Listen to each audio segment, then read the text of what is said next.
নমস্কার, আসাম টাইম নেটওয়ার্কে আমি ইন্দ্রাণী আপনাদের স্বাগত জানাচ্ছি।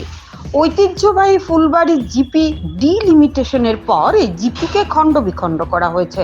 শ্রীপুর প্রথম খণ্ড এবং গণিগ্রাম দ্বিতীয় খণ্ডকে যুক্ত করা হয়েছে শালচাপড়া জিপিতে। নিজ ফুলবাড়ি দ্বিতীয় খণ্ড এবং নিজ ফুলবাড়ি তৃতীয় খণ্ডকে তারিণীপুর জিপিতে যুক্ত করা হয়েছে।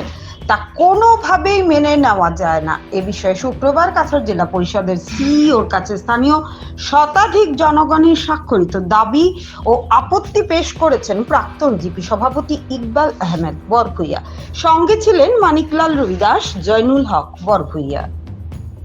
সাথে সাথে আমাদের ফুলবাড়ি গাঁও পঞ্চায়েতের যে কচড়া লিস্ট বাহির হয়েছে, সেই কচড়া লিস্টে আমরা দেখতে পেরেছি আমাদের ফুলবাড়ি নিজ ফুলবাড়ি পার্ট 2 এবং নিজ ফুলবাড়ি পার্ট 3কে একসঙ্গে অন্তর্ভুক্ত করে একটি ওয়ার্ডে অন্তর্ভুক্ত করা হয়েছে।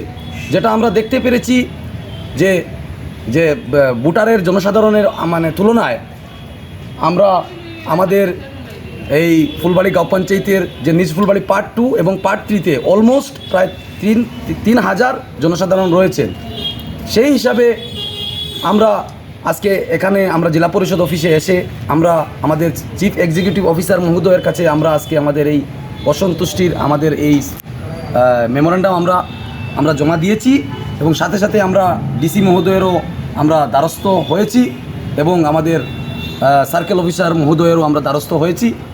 আমাদের বক্তব্য হলো আমরা আমাদের ফুলবাড়ি গাঁও পঞ্চায়েতের যে পুরানা যে জিপি ছিল সেই জিপিকে আমরা চাই আমাদের সেই জিপি আমাদের অন্তর্ভুক্ত থাকে এবং আমাদের যে নিজ ফুলবাড়ি পার্ট 2 এবং পার্ট 3 যেন এই যে 4টি ওয়ার্ডে বিগত দিনে 4টি ওয়ার্ডে সংযুক্ত ছিল, সেই 4টি ওয়ার্ড বর্তমানে আমরা চাই যে আমাদের এই নিজ ফুলবাড়ি পার্ট 2 এবং পার্ট 3তে যেন অন্ততপক্ষে 3টি ওয়ার্ড দিয়ে আমাদেরকে সন্তুষ্টি করা হয়।